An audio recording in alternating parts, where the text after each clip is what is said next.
No, I'm not blaming that your friend. I'm not blaming that your friend at all. I'm not your blame, mom. Jessica, what did my friend do you again? Even my friend said to me, say you never try at all at yourself.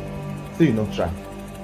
If they couldn't say man never try and carry you, give them again. Say you not try at all. Not be say I not try. I try for him. If we do, see after 6 hours and he not come, I could say sure, he know they come. He say no, he never still come. I could say okay, make. But I tell you before, say that guy know they could they come. Not because saying that person they find them. Say you they like not they could they come. Who should be 6 hours again?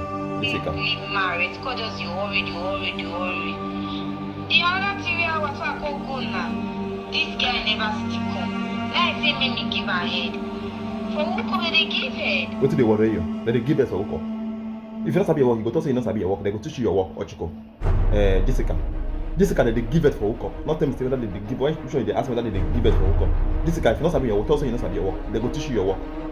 Hookup they give it. Like say make me give her head.